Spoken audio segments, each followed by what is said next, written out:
तहरीक इंसाफ के chairman Imran Khan party के मरकजी क़यादत जो इजलास अज तलब करे वरतो है। ज़रियन मूजिब इमरान खान के कौमी असेंबली में MQM की आइंदा की हिकमत अमली जो इंतजार है, जैखां पोइ इमरान खान की हतमी मंजूरी का पोइ वज़ीर आज़म शहबाज शरीफ के सदर आरिफ अलवी एतमाद के वोट जो चवंदो। ज़रियन मूजिब पंजाब और खैबर पख्तूनख्वा असेंबलियुनि जो मामलो भी आख़िरी मरहलन में दाखिल थी चुको है। उन सिलसिले में खैबर पख्तूनख्वा जो वडो वज़ीर अज इमरान खान से जमान पार्क में मुलाकात कंदो। अज KP के असेंबली टोड़ण की एडवाइस गवर्नर ॾांहुं उमारण जो इम्कान है। ज़रियन मूजिब पंजाब जो गवर्नर अज कंहिं बि वक़्तु असेंबली टोड़ण की एडवाइस ते सही कंदो, छो त पंजाब के वॾे वज़ीर ख़मीस की रात 10:10 ते असेंबली टोड़ण की समरी उमाणी हुई। वॾे वज़ीर की समरी जो 48 कलाकनि जो आइनी वक़्तु अज 10:10 ते ख़त्म थी वेंदो। जेकॾहिं गवर्नर आइनी तौर ते लिखियल वक़्त ते सही नथो करे त असेंबलियूं आइनी तौर ते टुटल मञियूं वेंदियूं। ज़रियन उहो बि ॿुधायो आहे त PTI क़यादत अॼोके इजलास में पंजाब ऐं खैबर पख्तूनख्वा जे लाइ निगरान सेटअप बाबति बि मुशावरत कंदी।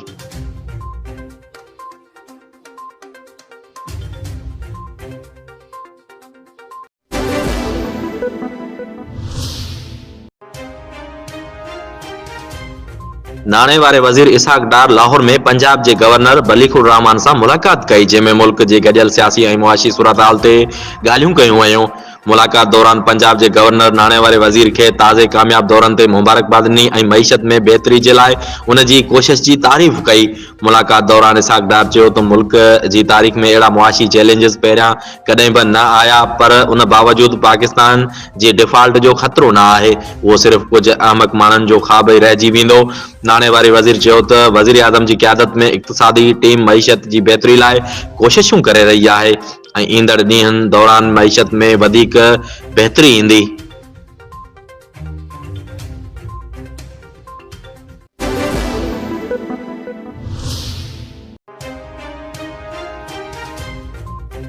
इलेक्शन कमीशन सिंध में सूबाई हुकूमत तरफा चूंडू मुलतवी कराइण की दरखास्त ॿीहर रद्द करे छॾी। कराची ऐं हैदराबाद में मकानी चूंडू सुभाणे ई थींदियूं। रिपोर्ट मूजिब सिंध हुकूमत इलेक्शन कमीशन के अॼु ख़त लिखियो हो, जंहिंमें सिक्योरिटी फोर्स न हुजण के आधार ते मकानी चूंडू मुलतवी करण की दरख्वास्त कई वई हुई। ख़त में चयो वियो हो त सिंध के चीफ सेक्रेटरी की सदारत हेठ इजलास में सेक्रेटरी इलेक्शन कमीशन भी शरीक थियो। इजलास में शिरकत कंदड़नि सियासी अगवाननि कारकुननि के पेश ईंदड़ सिक्योरिटी ख़दशनि का आगाह कयो वियो। वफाकी हुकूमत फौज और रेंजर्स की पुलिस स्टेशन ते मुकर्ररी का माज़रत करे चुकी है, जड॒हिं त हालतन की घुर्ज उहा है तो पोलिंग स्टेशन ते फौज और रेंजर्स की मौजूदगी यकीनी बनाई वने। सिंध हुकूमत के खत ते इस्लामाबाद में इलेक्शन कमीशन जो अहम इजलास तलब कियो वियो, जंहिं सोच विचार का पोइ सिंध में मकानी चूंडनि जो ॿियो मरहलो शेड्यूल मूजिब सुभाणे आचर ते ई करण जो फैसलो कियो वियो। कराची समेत हैदराबाद ठठा डिवीजन में मकानी चूंडू 15 जनवरी ते ई थींदियूं।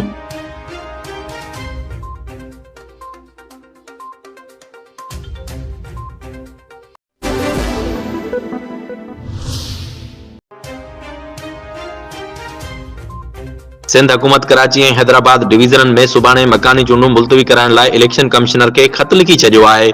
सिंध हुकूमत तरफा सूबाई इलेक्शन कमिश्नर के सुभाणे मकानी चूंडू मुलतवी करण लाइ ॿीहर खत लिखियो है, जंहिंमें दरख्वास्त कई वई है त कराची और हैदराबाद डिवीजन में सुभाणे मकानी चूंडू मुलतवी कयूं वञनि। दरख्वास्त में मौक़िफ़ अख्तियार कयो वियो है तो सिक्योरिटी न हुजण सबब को भी अणवणंदड़ वाक़ियो पेश अची सके तो। दरख्वास्त में मौक़िफ़ अख्तियार कयो वियो है तो सिक्योरिटी न हुजण सबब को भी अणवणंदड़ वाक़ियो पेश अची सके तो। सिंध हुकूमत चयो है तो सिक्योरिटी जा इंतजाम मुकम्मल थियण ताईं मकानी चूंडू मुलतवी कयूं वञनि।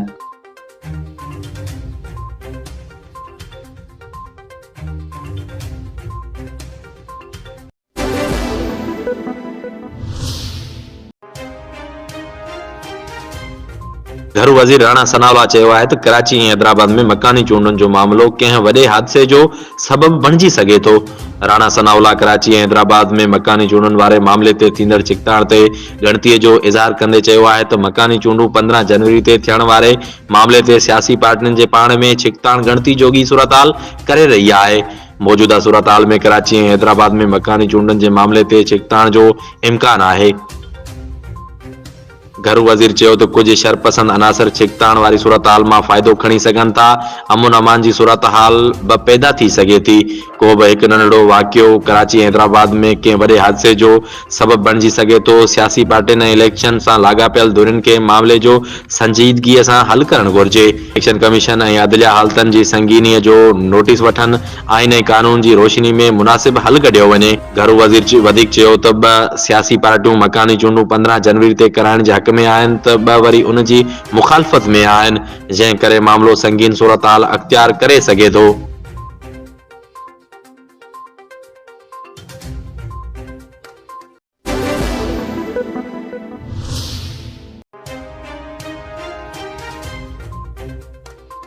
मुल्क में तब्दील थींदड़ सियासी सूरत हाल ते मुस्लिम लीग नून जे अॻवान नवाज शरीफ घरू वज़ीर राणा सनाउल्लाह खे लंडन तलब करे वरितो आहे। मुल्क में तब्दील थींदड़ सियासी सूरत हाल ते मुस्लिम लीग नून जे अॻवान नवाज शरीफ जा पार्टी अॻवाननि सां मशवरा जारी आहिनि, जॾहिं त ज़रियनि मूजिबि हुन घरू वज़ीर राणा सनाउल्लाह खे बि तलब करे वरितो आहे। ज़रियनि मूजिबि राणा सनाउल्लाह जे ईंदड़ कुझु ॾींहंनि दौरान लंडन रवानो थियण जो इम्कान आहे, जिते हू नवाज शरीफ खे पंजाब असेंबली जी सूरत हाल ते एतमाद में वठंदो ऐं अदालतनि में केसिस ऐं आइंदा जी अॻभराई ते बि ॻाल्हियूं थींदियूं। राणा सनाउल्लाह सां लंडन में थींदड़ सलाह मशवरनि दौरान मुस्लिम लीग नून जी सीनियर नायब सदर मरियम नवाज़ बि शरीक थींदी ऐं मरियम नवाज़ जी मुल्क वापसी बाबति मामलनि जो जाइज़ो बि वरितो वेंदो। ज़रियनि मूजिबि नवाज शरीफ पहिरियां अयाज सादिक ऐं ख्वाजा आसिफ सां बि सियासी मामलनि ते मशवरा कया आहिनि। नवाज शरीफ पारां अॻवाननि सां मशवरनि में मुल्क में आम चूंडूं जल्द कराइण बाबति मामलनि जो बि जाइज़ो वरितो पियो वञे।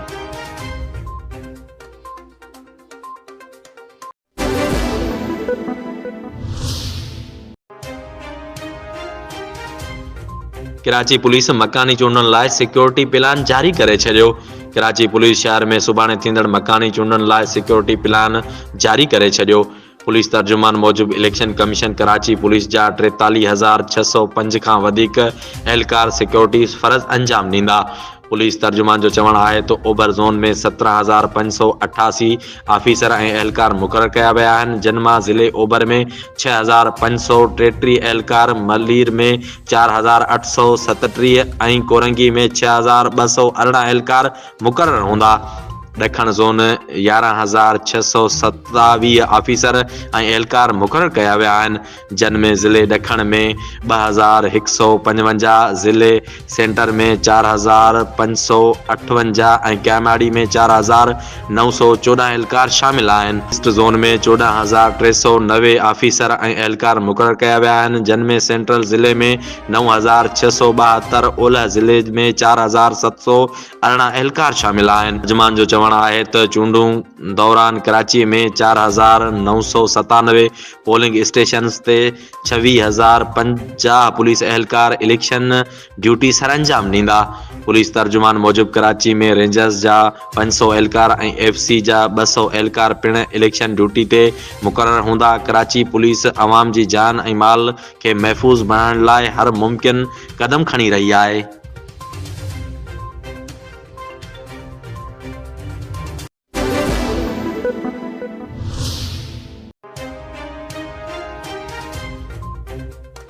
इलेक्शन कमीशन कराची ऐं हैदराबाद में मकानी चूंडनि जे मामले ते अहम इजलास तलब करे वरितो। ज़रियनि मूजिबि इस्लामाबाद में इलेक्शन कमीशन जे हेड क्वार्टर में ॿिनि पारनि जो 1 वॻे अहम इजलास तलब कयो वियो आहे, जंहिंमें सिंध हुकूमत तरफ़ां कराची ऐं हैदराबाद में मकानी चूंडनि जी इल्तवा वारी दरख़्वास्त ते गौर थींदो।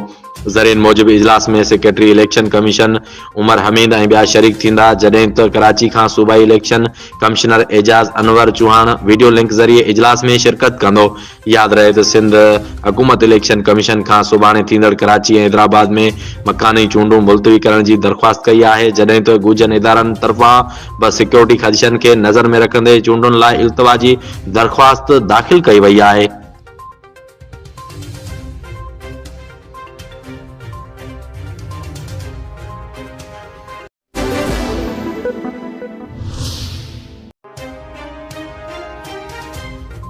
नादरीन, अहम ख़बर खां आगाह कंदा हलूं त SSP लाड़काणो डॉक्टर मोहम्मद इमरान जी अॻवानी में लाड़काणो पुलिस ॾोहारियुनि जी धरती तंग करे छॾी। लाड़काणे में पुलिस ऐं ॾोहारियुनि में मुक़ाबला, 5 ॾोहारी ज़ख़्मी हालत में हथियारनि समेत गिरफ़्तार। हैदरी थाणे जी हद में पुलिस ऐं ॾोहारियुनि में मुक़ाबलो, 7 केसनि में घुरबल दीदार सोलंकी पुट गुलाम सरवर सोलंकी ज़ख़्मी हालत में गिरफ़्तार। लाड़काणे जे आकिल पीर शेर थाणे जी हद में पुलिस ऐं ॾुहारियुनि में मुक़ाबलो। 8 केसनि में घुरबल फ़हीम कलोड़ो पुट मियल कलोड़ो ज़ख़्मी हालत में गिरफ़्तार। लाड़काणे ज़िले जे रतोदेर थाणे जी हद में पुलिस ऐं ॾुहारियुनि में मुक़ाबलो। 5 केसनि में घुरबल अब्दुल रहीम पुट बरकत अली चत्याल ज़ख़्मी हालत में गिरफ़्तार। लाड़काणे ज़िले जे बाडरा थाणे जी हद में पुलिस ऐं ॾुहारियुनि में मुक़ाबलो। 5 केसनि में घुरबल गुलाम शबीर पुट अब्दुल हकीम चांडियो ज़ख़्मी हालत में गिरफ़्तार। लाड़काणे ज़िले जी दड़ी थाणे जी हद में पुलिस ऐं ॾुहारियुनि में मुक़ाबलो। 8 केसनि में घुरबल बाबर पुट मुमताज़ तुञो ज़ख़्मी हालत में गिरफ़्तार। गिरफ़्तार थियल ॾुहारियुनि वटां हथियार पिणु हथ कया विया आहिनि। गिरफ़्तार ॾुहारी मोटरसाइकिलूं फुर करण समेत चोरनि फुरनि जे केसनि में पुलिस खे घुरबल हुआ।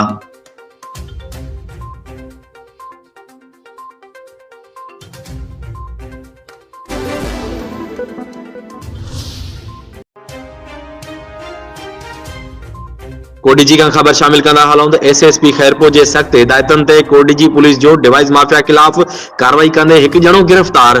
कोडीजी लॻ छोड़ाऊ चौकी इंचार्ज सोबत अली गोपांग ऐं कोडीजी वनफा इंचार्ज कामरान वसाण जी गॾियल कार्रवाई बेनज़ीर इनकम सपोर्ट प्रोग्राम बेपहुंच औरतनि जे आयल वज़ीफ़े मां कटौती कंदड़ डिवाइस माफिया ज़ुल्फ़कार सुमरो खे गिरफ़्तार करे केस दाख़िल करे छॾियो आहे।